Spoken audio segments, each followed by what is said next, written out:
Welcome to What CEOs Talk About. Do you wonder what CEOs talk about behind closed doors? How they bring their vision to reality? How do they overcome and succeed through adversity? We share that and so much more with each episode. Now, let's get started with the show.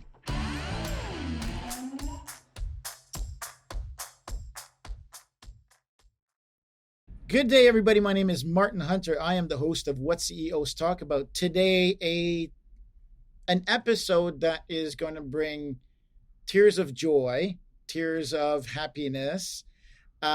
It's really near and dear to my heart because I do a lot of work in that space as well. So, Shamil, thank you for being on the show. Thank you for having me, Martin. So please tell our listeners and watchers, Shamil, what's your full name? What do you do for a living? Yeah, my name is Shamil Hargovan. I work on my main job is helping founders exit their business and supporting them through their extraordinary exit. But I also work quite a lot as the CEO of a group called Ultravest Charitable Services, which helps charities get more money to the cause by improving the governance of those charities. So tell us your story, because you are not born of the North American continent. So you've got a very beautiful story. So please, would you mind sharing your story with the listeners? Yeah, I've done a little diagonal. Was born in Australia, Melbourne, Australia, and was actually a product of the 80s apartheid in South Africa. My family moved to get away from the apartheid in South Africa to Australia. I ended up spending 10 years of my life, 4 to 14 years old, in Tanzania, in East Africa. Certainly got to see a divide of two worlds, the really rich and the really poor. As fate would have it, I found myself as a teenager in, of all places, Cupertino in California, at the heart of Silicon Valley. It was an eyes wide open, from having power cuts growing up to, high speed internet and the whole .com boom. It was quite a moment to be in a big country in a big time. And I spend most of my time in the Pacific Northwest. I live in Seattle, Washington, and in Vancouver. I was there in Vancouver, British Columbia for about 4 years, where I started my business, Weave Wearables Inc. And we just sold that in August 2020.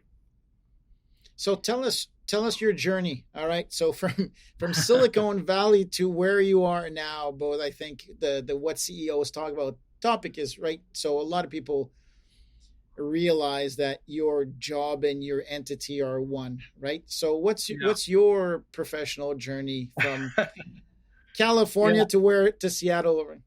Yeah.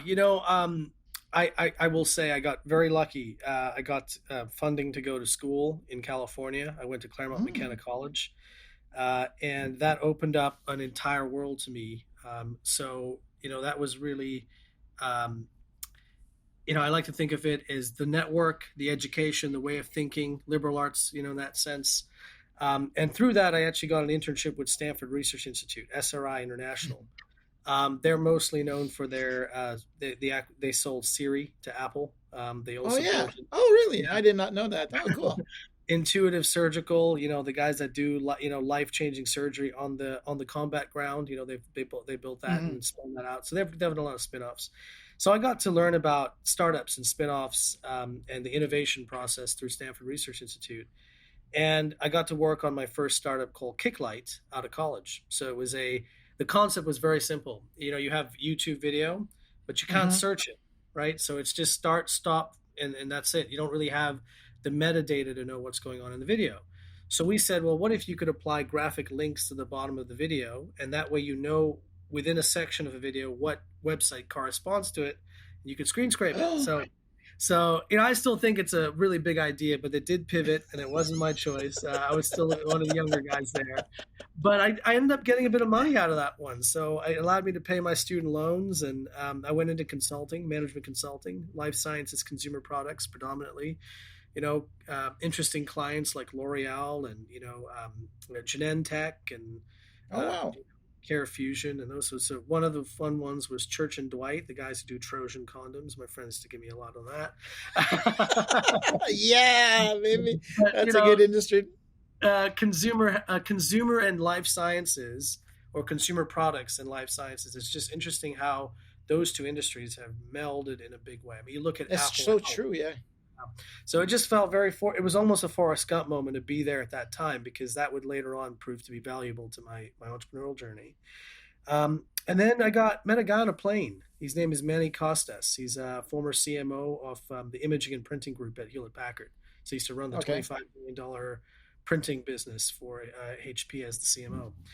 And I met him on a plane, and we started talking about lamb and philosophy and how to cook lamb correctly, as he's a Greek guy.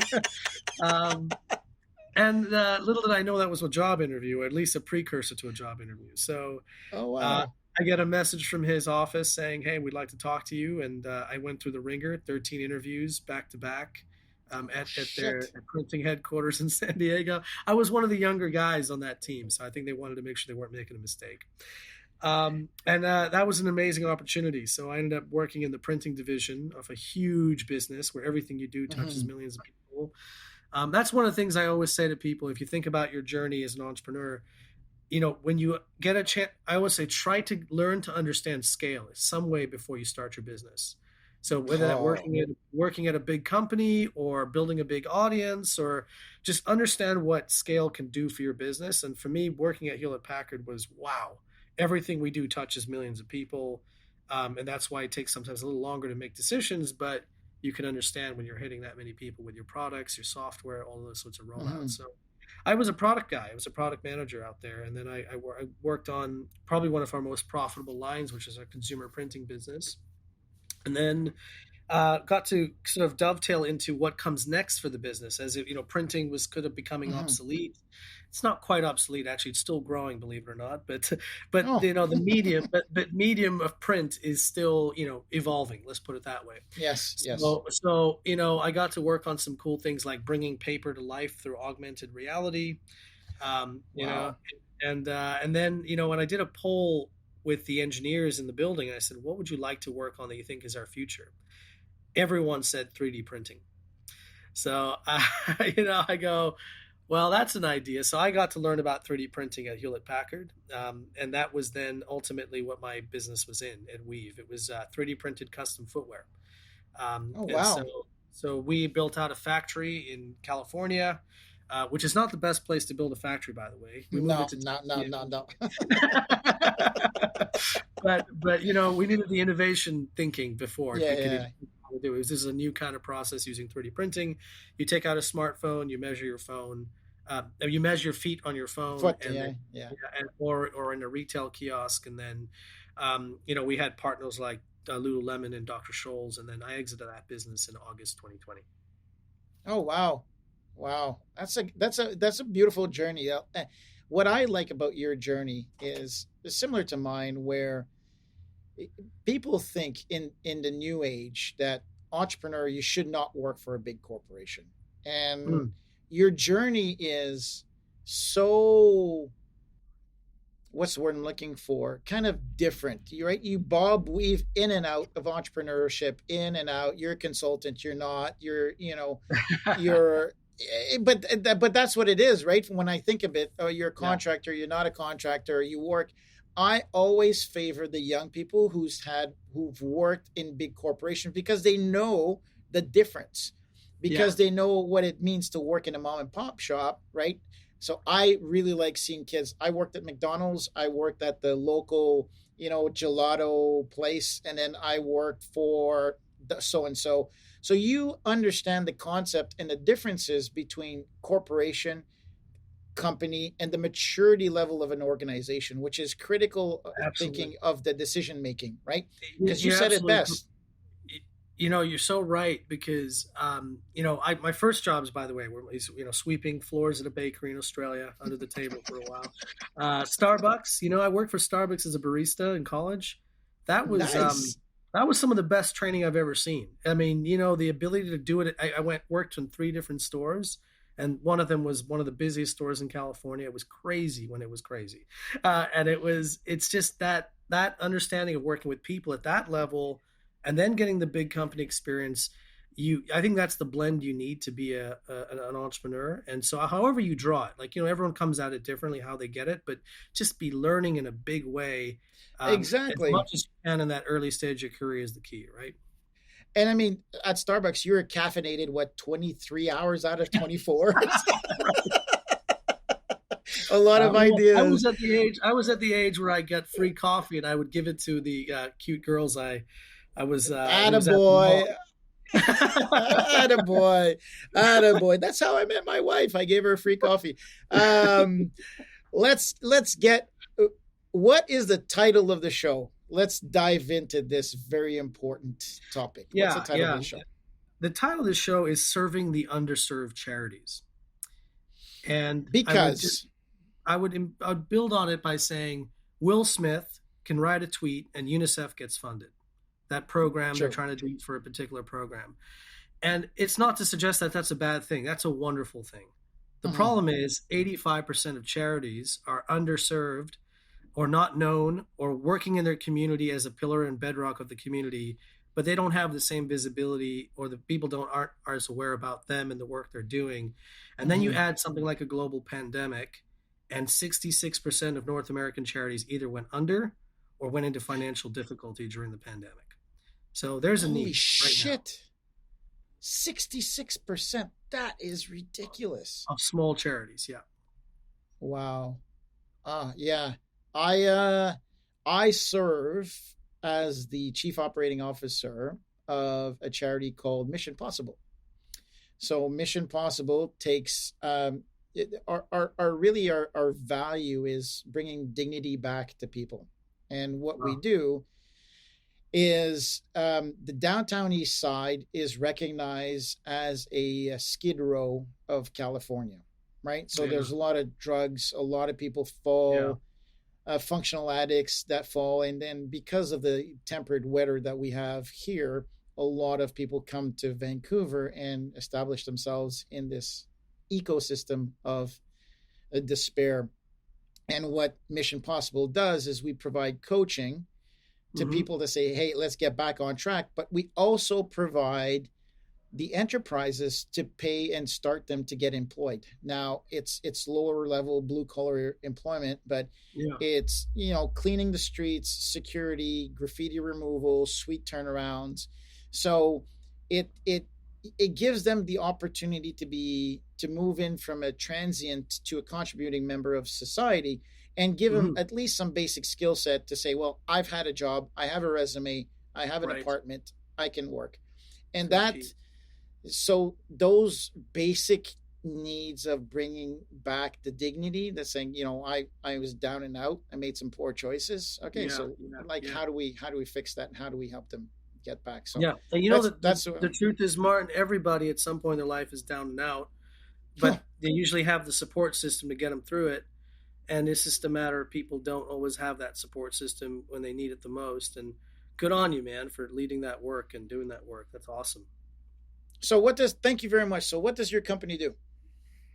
Well, we're a charity, Ultravest Charitable Services. So we are a nonprofit registered with the CRA in Canada, and we're actually expanding the US this coming year. We basically started out by having hardcore consultants, management consultants like BCG, McKinsey, those sorts of people, business and law firm partners, and they would go into these charities and say, we're going to help you with your governance and understanding how to improve and run this in a sustainable manner. And the charities responded incredibly well to it, like, wow. And all of a sudden they had this huge demand for their time. And the reality is these are very busy people who has this skill set, who does this on commercial boards. So ultimately what Rob, our founder, did was when he was, donated his initial $100,000 to a charity and finally didn't get to the cause, he gave them an ultimatum. He said, either you help us sort out the problem or we're going to go to the press. And they said, well, help us sort out the problem. So that's when he and a couple of them provided the service. And then as they scaled it, and this is where I talk about scale, even a nonprofit has to think about scale. We couldn't just have people go to a charity every day, every Sunday and do that kind of board governance. So they decided to actually open it up to corporates. And what we do is we work with corporates or individuals who want to be a board member. We train them in how to be a nonprofit board member, and then we deploy them to a charity of their choice so that they can ultimately be on that board and be on a volunteer board and understand how to be a board member and help that organization grow by having really strong board leadership. And historically, that used to be legal, finance, operations type people. But in today's modern era, if you're a charity, you need a marketing person, you need a creative, you need a software guy or gal. And so anybody can be an Ultravest board member if they've got the heart for it and something sort of skill to give.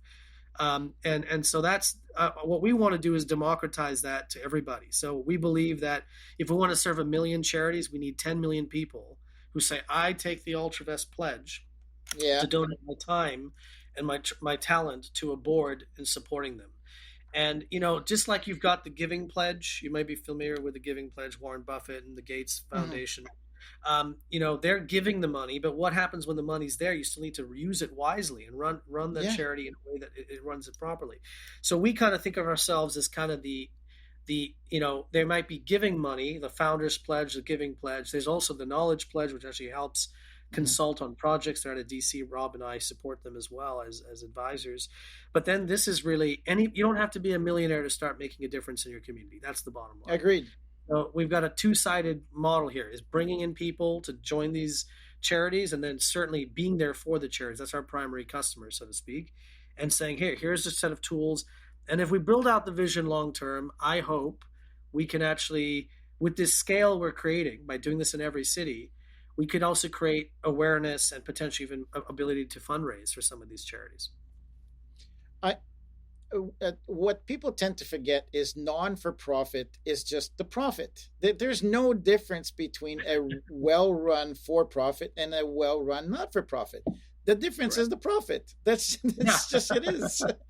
So at the end of the year, you go, okay, we made money, let's give it back, or let's re-inject it, or it. What I dislike a little bit is that the non-for-profit industry expects less of a salary. They expect people to do more for less. And that's what bugs me a little bit. Like Mission Possible, I look at the executive director, I look at the manager, the directors, and I go, wow, you're making like 25% less than what you would do at any other job. Now, 10%, 15%, I get non-for-profit. But if you change that mindset of saying, hey, pay people well, and that have the good skills and mindset, then you could, because the people don't want to give up as much as they want to give their time. They don't necessarily want to give up their lifestyle. And that's, it doesn't, to work for a nonprofit should not be a lifestyle choice, in my opinion. Correct. It should be. Correct. You're absolutely right. There is a huge issue with that today. And part of it is that doesn't have to be the case if you have a good income model. So a lot of nonprofits, some of the best run ones, you'd be surprised what the executive directors make. It's not insignificant because they've built an income model, a sustainable model.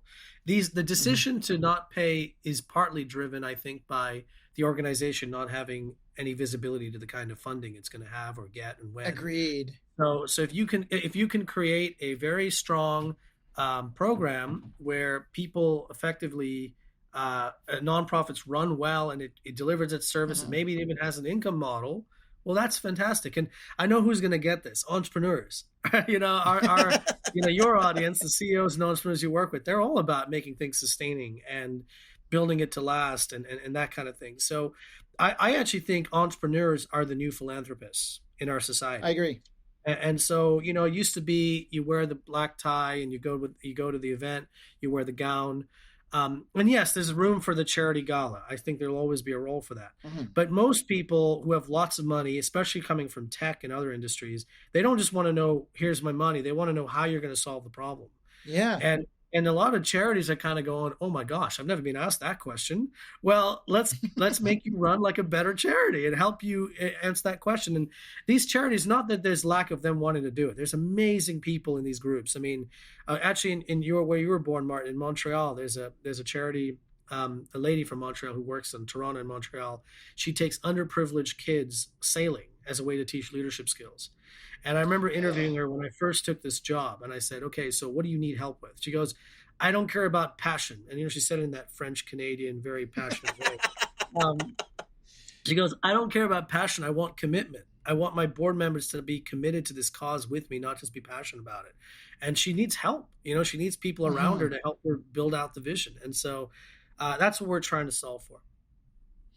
So thank you. One of the things that I feel that a lot of people have, because I think you went in the pre-show, Shamil and your wife was very enlightening. And when she told you, start with the little ones instead of the big ones, right? Yeah.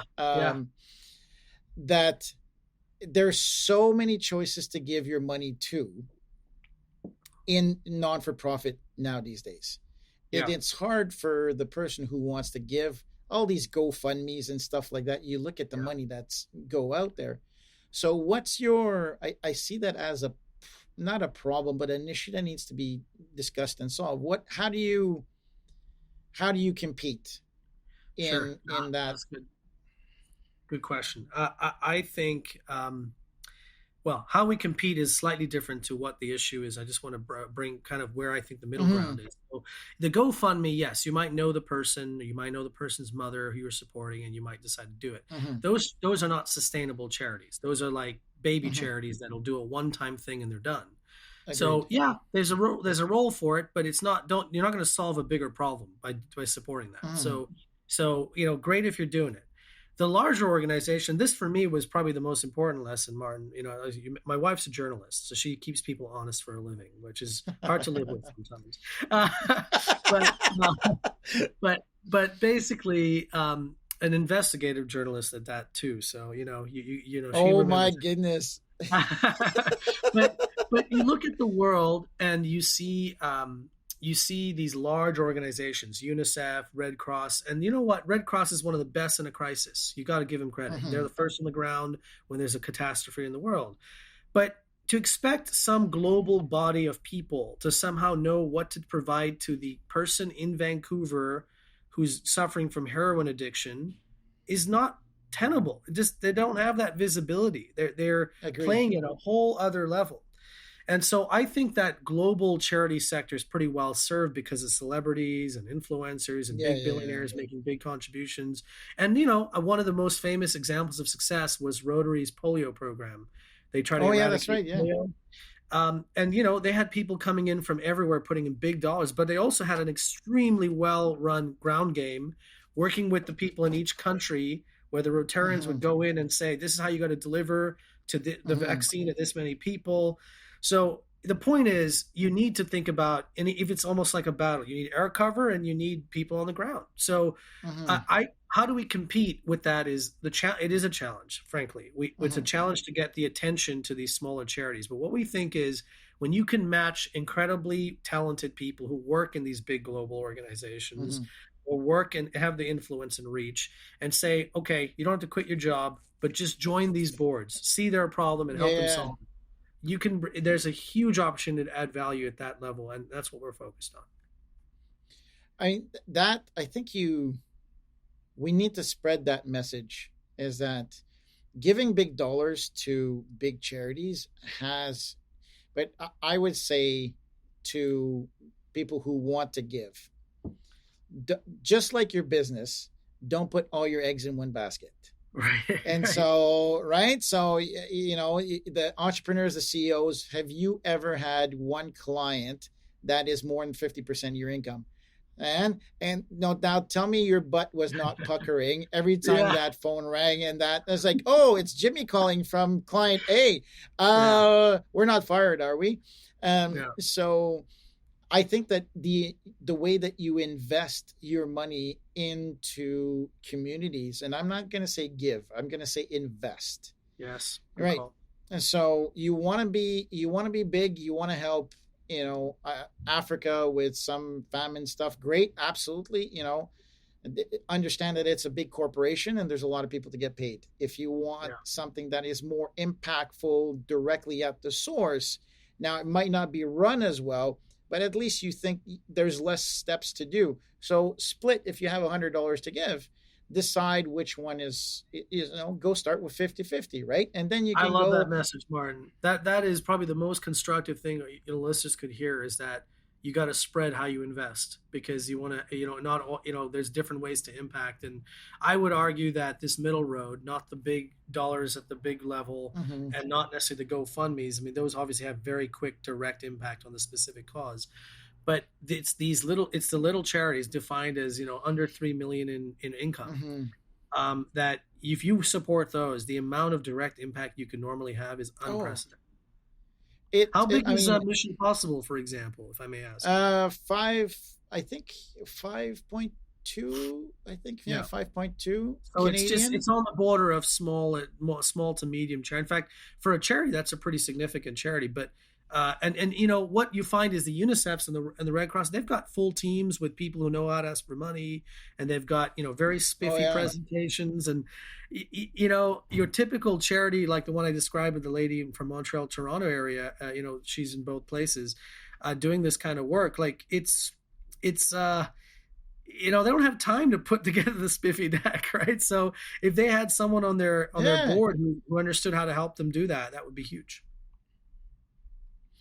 There's little things that for me. So as people know, and as there was a suicide close to one of my daughter's a good friend who committed suicide. So we looked.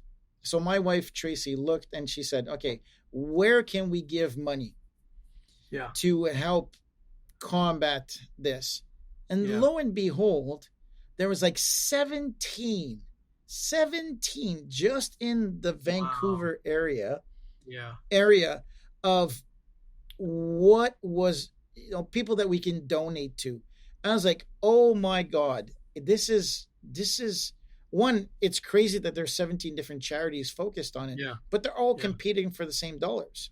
So you're like, okay, who do I give to? And then I was like, okay, so now we got to really figure out what's the best way to analyze this. And I think that for what you're bringing into what you guys are doing, if you have somebody who's invested in an area and say, okay, I'm just thinking for myself, okay, Martin, how do I help all of these non-for-profit work together instead of competing together? How can they collaborate? Could they bring something together? Could they work together? Could they unify? Could they collaborate? Could there be an M&A situation, which is for non-for-profit, but sharing some resources? But that's my entrepreneurial side kind of thinking. Well, no, I absolutely love it, Mark. You know who asks those kinds of questions, though? The people who ask those kinds of questions are entrepreneurs and business people. So, the reality in the nonprofit world is you build your lane, and you're almost better off not merging with someone. You're better off just getting your lane and protecting with everything you have. And I think a lot of people who are solution focused go, well, no, maybe you could consolidate 3 or 4 of these and not have to replicate efforts. I think it's about mindset, and it's also about, there's no economic gain to merging necessarily, like there would be in mergers and acquisitions for a company to buy a company and get market share and all that. So, you don't see a lot of nonprofits buying nonprofits. Let's put it that way. But that thinking, it comes from having strong boards and creativity. I think that's the key thing, right? So without throwing anybody under the bus, there's a lot of people that I know through EO and other entrepreneurial organizations that say, well, I'm a board member on this one, and I'm a board member, and it's more of a status for them about, oh, hey, I'm on the board of this company. I said, okay, well, what value do you bring? What insights? How are you working? What are you doing? Because if you're just sitting as a consultant and you're not doing anything, and that's why I changed my approach, where, I mean, don't get me wrong, there's active board members. And I think that's what you're promoting, is to say, well, you're not just a guy or a girl sitting there pointing the finger, say, you should do this, you should do that. What you're looking for is people who will actively contribute to the success of the organization. Correct. So a little bit, so for me, I injected myself because that's what my practice do, right? We're on-demand executives.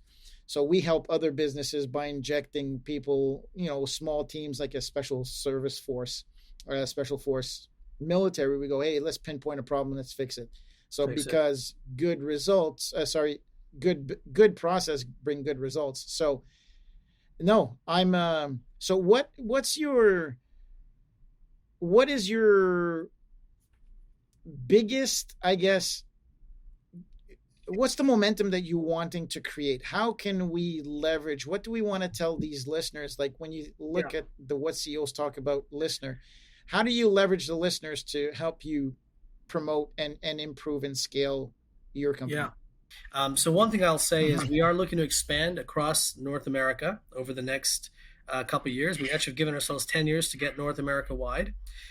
Which means we're looking to set up an advisory board in every major city in the US and Canada to begin with. And we're looking for people who can help us identify the charities to support in that municipality. We don't know all the charities to support, so we have to have a grounds up way to look at this. So that advisory board would be helping us do that. And then we'd onboard those charities. And then if you happen to have a company where you want to take your up and coming leaders and say, hey, would you like to learn how to be a board member? We would love for you to sponsor a program where we could train 5 or 10 of your employees to ultimately join the boards around their community. And by the way, this is especially good for people who traditionally may not think they're ready for a board. And I dare I say this, but a lot of women hesitate to think they're qualified to be on a board. Well, I'll tell you, once you've been on a couple boards, you realize you don't need a special degree to be on one. It's just, it's a lot about access. So should we be able to bring in board members from different stripes onto these charities? We talked about they need different kinds of skills: marketing, legal, finance, creative, but also could we find different people from different backgrounds to join these boards? And this is a great program. If you want to invest in your people, you could say, hey, I'm going to sponsor you to join a board and train to be a board member. It goes a long way compared to just giving them a gift certificate from Amazon. I absolutely. I think one of the podcasts that we had a few weeks back, intentional solutions for intentional problems. And I think that we have to be intentional when we talk about diversity, because, when you think about charities, what are charities really working for? They're working for people who are out of norm, who are on the fringes, who are struggling with certain aspects that is not mainstream society. So when you look at diversity, you're looking at being outside of the mainstream center line of business and society. So there's nothing wrong in bringing diversity in the thought process. And I mean, for me, the charity that I believe in at Mission Possible is, how great would it be to have somebody on the board who was down and out, who has gone through the program. Like you go, oh shit, you want to talk about something that's powerful, let's go there, right? So absolutely. So tell me, what's in it for the people that want to partner up with Ultravest? What's in it for them? Yeah, no, great question. Look, apart from the impact you can have, which to me is quite clear, a local solution, solving a local problem, and providing your skill set, there's a direct way to have an impact. So that's the first one, rather than a donation into the ether and hoping for the best, right? So it's a clear impact you can have. But beyond that, I would say, if you're looking to be a board member broadly, join a charity board, get to meet the people who are on boards, and it helps you build the credentials to join other boards over time when you've been involved. We have a great example of this. We have a gal who was at RBC Capital Markets. She got our program 10 years ago, where she came in. RBC paid for her to be trained by Ultravest. We ultimately got her on the board of a group that was helping women with teen pregnancy. And she ended up becoming the chairperson of that charity, and now is part their co-chair of their fundraising committee, and has now made room for someone else to step in a chair. And she wants us to bring the program back to RBC. So, it's also a way to bring change into your organization. Corporates can be a source of good. Well, you can be a champion through a very credible program through Ultravest. Fabulous. I mean, that is, again, value added, not transactional, but transformational. And I think that's Ultravest is the key to demonstrating that transformation. Sorry, let me rephrase that. I think the benefit of working with you is really understanding the value of a transformational. Good process brings good systems, right? Like I said before. And I think that that's the key in what Ultravest does, is that you're bringing good process to what was before kind of willy-nilly, right? Like, oh, I'm going to join a board, I'm going to do this, I'm going to do that. And then all of a sudden people took advantage of this lack of accountability, both on the process side and on the functional side of things. And what happened to Rob, where people basically stole the money, is the other one. But then all of a sudden you have all these goodwill people that have no clue how to run a business and go, hey, I want to help people. They don't know what to do. So if you want to have good results, then you have to have good process. To be able to have the good process, you have to have you have to have the right attitude, skill, knowledge, and experience to be able to do that. You hire the same way that you hire for an executive position with a company that makes $200 million a year. You apply the same friggin' principles and processes to a non-for-profit that makes $2 or $3 million. If you have if you have that same thought process, then damn it, you're onto something. So I would argue, Martin, you're absolutely right. And I would just go further in saying you almost got to be even better at process, because you're, a nonprofit, you don't have an investor you can go and raise money from necessarily. You got to prove your impact and how money's getting to the cause, and you've got to prove that. In today's modern world, especially where everyone has access to information, you've got to really be able to show transparently how you run your organization and make the case for people to want to support you to then build a sustainable nonprofit organization. So I'll be honest, for me, being a tech CEO, coming into this role, running Ultravest, it's hard, man. it's it's a whole, you give me a pitch deck and I can show you the return on your investment. It's very different than asking for someone to support the cause. And so, I just think the more people are exposed to this world, we're just going to innovate collectively by being on these boards of these smaller charities where we can try things and make a real direct impact. So let's talk about you for a sec, because I think it's really important. If you're a big tech guy that's coming into that, there's value based in all of this. What are you working on? What's the thing that you are truly and honestly saying, hey, this is an area for me to improve on? What's my go-to? What's my MO? And what am I working on? Because it is a big change for you, right? Yeah. Huge. Yeah, for sure. I think what I would say I'm working on the most is bringing in people into the organization without compromising on the high standards. Like, you've got to bring in people, but you don't want to compromise, and you don't have necessarily the dollars to say, hey, come on in. So it's almost like going back to being an entrepreneur again, because I've got to convince people to come in, do the work, and not be full-time, but maybe we'll give them a little stipend for their work and time. And I've not only got to sell them on what we can accomplish for the world together, but I've also got to get them to understand how this is something that they can really leave their mark and make a contribution. And, even in nonprofits, you have a board, so you've got certain things have to get approved, and you go, wow, we're so small. Do we really need approval for that? But the point is, I feel it's worth it. Worth it, because it might be harder to find the right people, but when I do find them, they are all in there. We've got our executive director for Canada. She's been with us almost 8 years. Oh, wow. And she has been more or less volunteering. Even when COVID hit, budgets were a little strapped, she volunteered her time and she continued to push on with us and support our kind of future vision. So, you get someone like that involved, it makes it worth it right there. And so for me to scale this organization without the promise of equity and a big upside in cash, it's almost like I my baseline is, hey, we'll be sustainable. And I was like, oh, that's good. We might break even. I don't know what all my expenses are. I don't know what I'm going to sell, because I'm not really selling anything, but I'll break even. Yeah. So Shamil, sign me up, brother. I'm in. Thank you. Vancouver Whistler. We're gonna absolutely set up that city here in 2022. So that's 2022, Martin. It's almost 2022.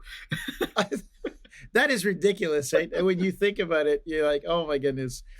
So Shamil, what's your go-to in this last kind of question here?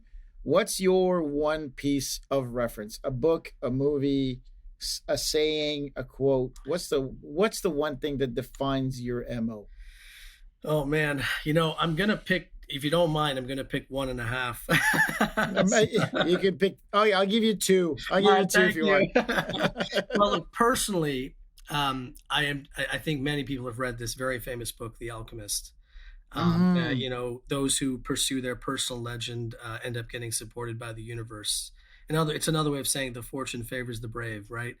Agreed. I've just had too many things in my life occur where you think you're on the fritz, or it's not going to work out, and it all sort of works out, and it goes, oh wow, that's even better than I planned in some roundabout way, right? So I think for anyone who has to persevere for a living, whether you be an entrepreneur, someone trying to move your family in a certain direction, someone looking after a sick person, you've got to draw something from, and I usually think it's energy or spirituality. So I've certainly got my way about going about that.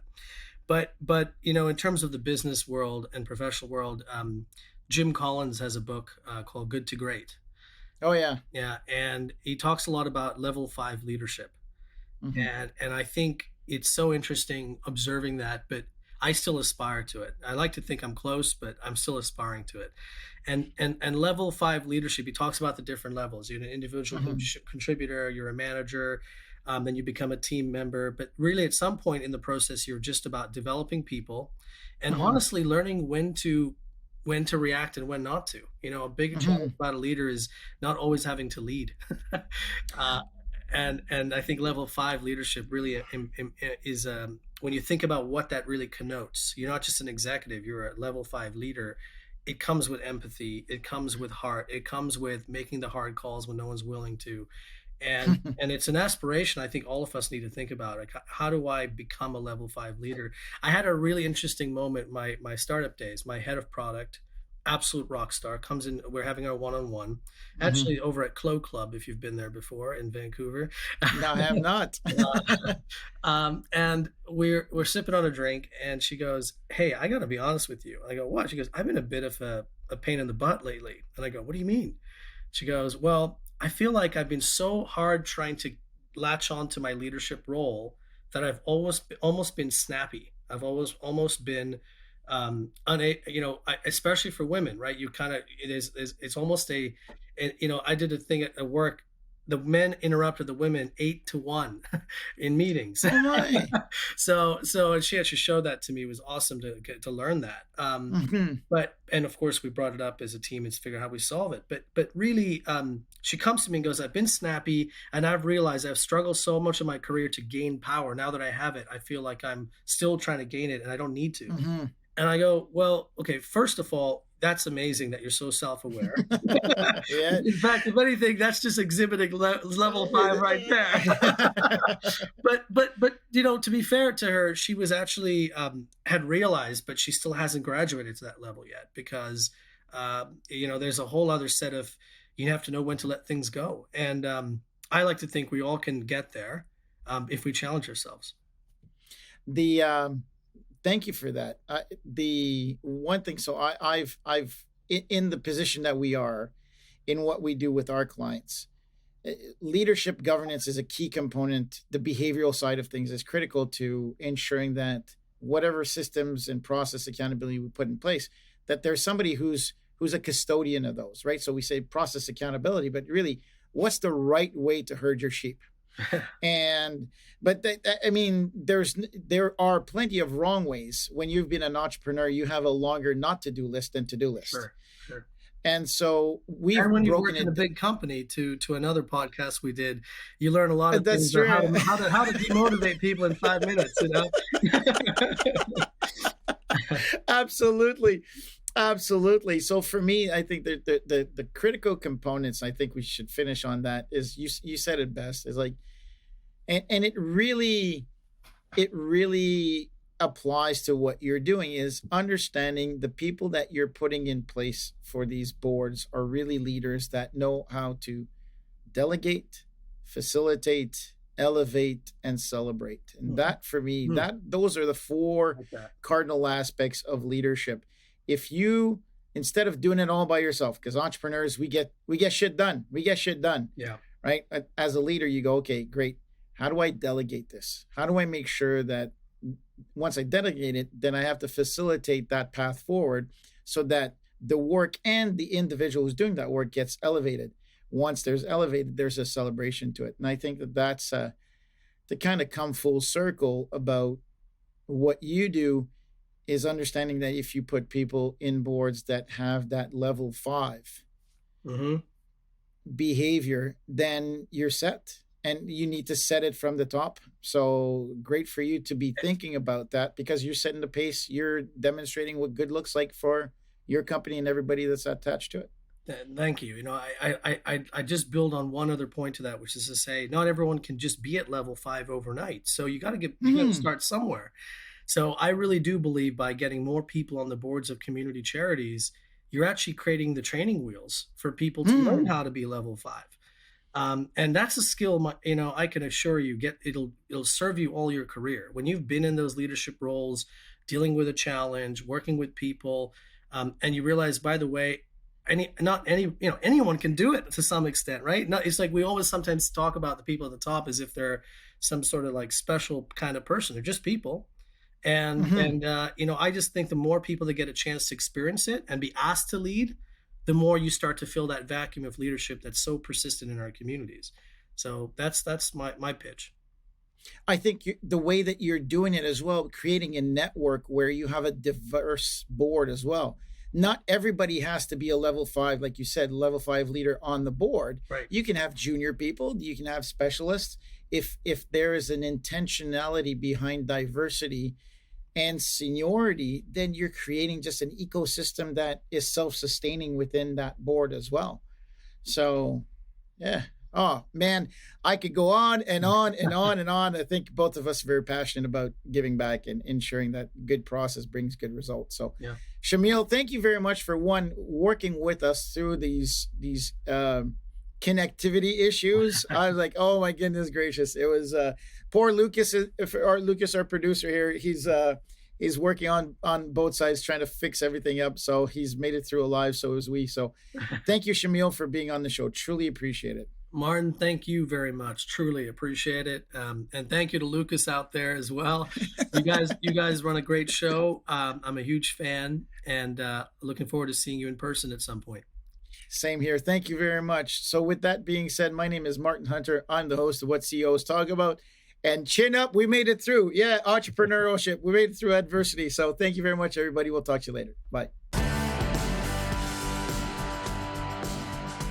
Thanks for tuning in to What CEOs Talk About. Make sure to click subscribe to get notified about future episodes, or check us out at www.whatceostalkabout.com.